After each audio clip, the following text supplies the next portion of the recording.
La empresa no se hace responsable por las opiniones e informaciones transmitidas en este espacio. Las declaraciones y conceptos emitidos en las entrevistas y programas son de la exclusiva responsabilidad de sus productores, conductores e invitados.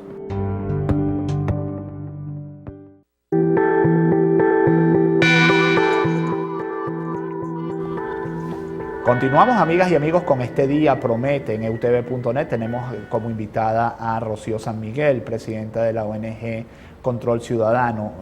Rocío tuvo la semana pasada una campaña muy intensa sobre el tema del avión presidencial. Estoy viendo aquí su timeline en Twitter. Dice: Venezuela, avión presidencial. ¿Qué sucede cuando la estructura de un Airbus es alterada por un país y la compañía no se responsabiliza?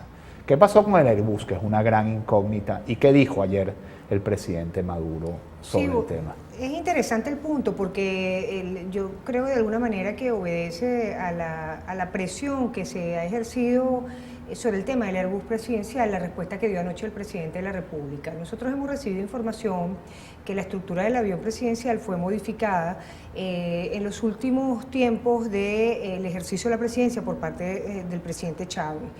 Hay información, tendría que corroborarse, que por ejemplo se cambiaron las condiciones para convertirlo en un avión ambulancia y bueno, en fin, nosotros no tenemos los elementos fehacientes, pero sí es necesario explicarle al país por qué dejó de funcionar tanto tiempo, un avión especialmente que costó casi 80 millones de dólares, que es un lujo, digamos, particular a un presidente de la República, que si bien lo merece para sus traslados, es un ejercicio de gasto público que tiene que rendirse.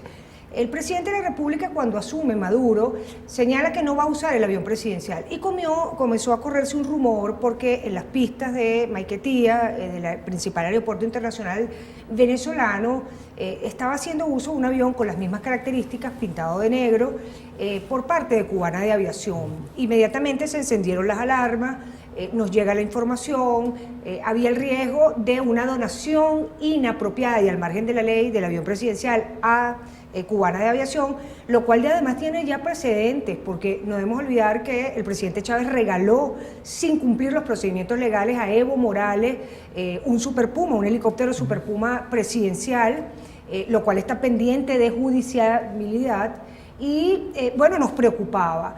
Hay datos que parecen apuntar a que es un avión charteado a una línea de Eslovaquia y que en definitiva no sería el Airbus. A todas estas el Airbus todavía no aparece. No aparece y lo más grave, si están en malas condiciones el Airbus, como señaló en su oportunidad escasamente hace 6 meses Maduro, ¿por qué lo va a poner a la orden de la flota de Conviasa y él adquirir un nuevo avión? O sea, el presidente sí puede andar en un avión en buenas condiciones y los pasajeros, nosotros de Conviasa, tenemos que aguantarnos un avión con fallas estructurales. Yo creo que hay que ponerle la lupa a ese tema, tiene que rendirse cuentas por parte del Ejecutivo Nacional, qué en definitiva pasó con el Airbus. La información más confiable es que la compañía no se hace responsable por los daños estructurales que se le hicieron. También se hablaba de que había una deuda para la reparación del Airbus y que no se cancelaba esa deuda. No sé si te llegó en algún momento. En democracia hay que rendir cuentas, hay que ser transparente y hay que dar información a los ciudadanos, y eso no se está haciendo con el avión presidencial.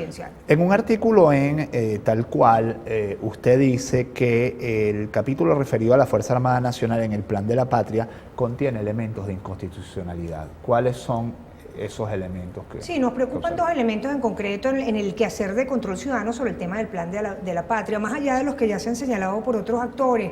Pero en concreto, el primero es que no se siguió el procedimiento ordinario para la aprobación del instrumento como ley. Y yo creo que eso tiene que señalarse persistentemente. Hay que respetar la función parlamentaria y hay que seguir los procedimientos para que lo que allí salga aprobado tenga las garantías a los ciudadanos de que es una ley. Y hay elementos respecto a la Fuerza Armada Nacional, contenidos del Plan de la Patria, que son inconstitucionales y en concreto es el funcionamiento de la Milicia Nacional Bolivariana.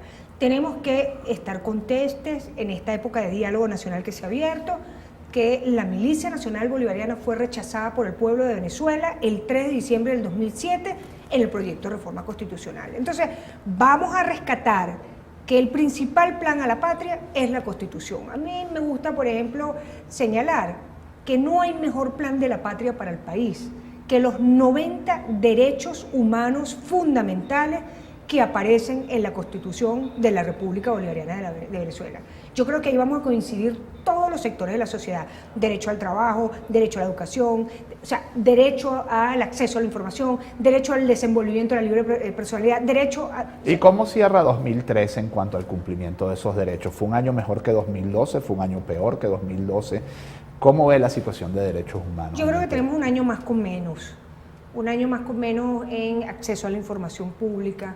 Hay niveles de opacidad que son impermisibles en términos del manejo, de la gestión. En ese marco, ¿cómo pondera la solicitud de Fiscalía de prohibirle al Universal publicar información de sucesos? Es un grave precedente. Hay que recordar que incluso en los estados de excepción, es decir, en estados de guerra, el derecho a la información es parte de los 13 derechos que de acuerdo a la ley venezolana no pueden ser suspendidos. Hay que recordarle a la fiscal que se tiene que leer esa ley, que tiene que leer la Convención Interamericana de Derechos Civiles y Políticos, y que el derecho a la información, incluso en guerra, tiene que ser preservado. No podemos retroceder años luz a un estado de opacidad como el que pretende el Estado. En materia de seguridad ciudadana, creo que se ha vulnerado el derecho más importante de los venezolanos nuevamente y en demasía, que es el derecho a la vida.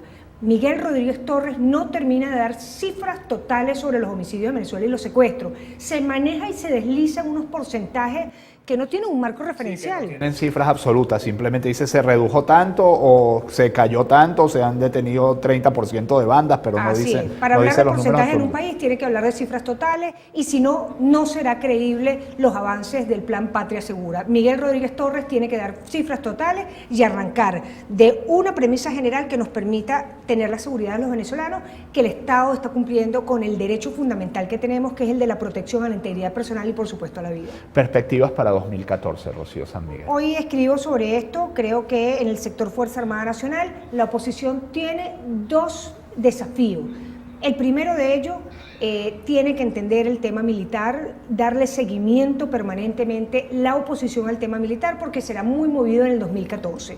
Dos, tiene que presentar una agenda propositiva para la Fuerza Armada Nacional y solicitar un diálogo, y óigase bien, para poder hablar de temas fundamentales al país en materia de seguridad y defensa. Las circunstancias geopolíticas en los estados fronterizos son tan graves que tiene que participar la oposición y sectores de la sociedad que tienen algo que decir. El problema del Esequibo, el problema de la jurisdicción marítima nacional, el problema de la droga y el delito transnacional a través de la frontera. Son temas nacionales que tienen que abrirse al diálogo. La Fuerza Armada no puede estar aislada en sus vasos comunicantes con los sectores de la oposición. Qué bueno sería que el alto mando militar recibiera a las ONG, qué bueno sería que el alto mando militar recibiera, por ejemplo, las consideraciones de la oposición venezolana. O una comisión mixta parlamentaria. O una comisión mixta, la Comisión de Defensa, por ejemplo, que está allí y que ha sido elegida por todos los venezolanos. Y como desafíos para el gobierno, sin duda,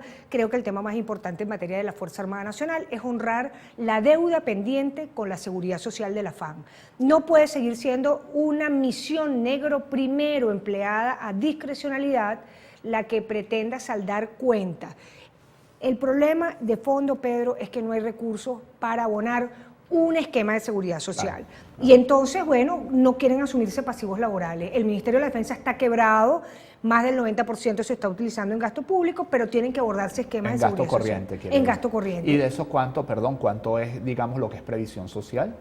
Miren, ahí habría que tomar el pasivo, por ejemplo, de los oficiales en situación de retiro, a quienes se le deben enormes deudas, por ejemplo, en Cestatique. Habría que asumir el costo de que un 70% de los efectivos de la Fuerza Armada Nacional carecen de vivienda propia. ¿Es cierta esa información que dice que hoy en día hay 2.000 generales en Venezuela?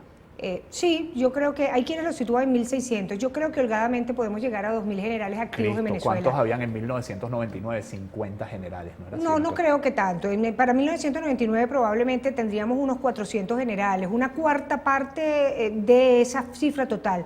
Lo que se está sucediendo es que se está invirtiendo la pirámide de dirección de la Fuerza Armada Nacional y se está inutilizando. Un país tiene que tener una Fuerza Armada Nacional de prestigio, que se respete a sí misma y que la respete el país. Eso es lo que aspiramos los venezolanos. Con eso nos quedamos, tener una Fuerza Armada Nacional de prestigio, que es profesional y que se respete a sí misma. Muchísimas gracias a Rocío San Miguel, presidenta de Control Ciudadano. Gracias por venir. A ustedes gracias por estar allí. Nos vemos dentro de unas horas ya, mañana a la misma hora, con más de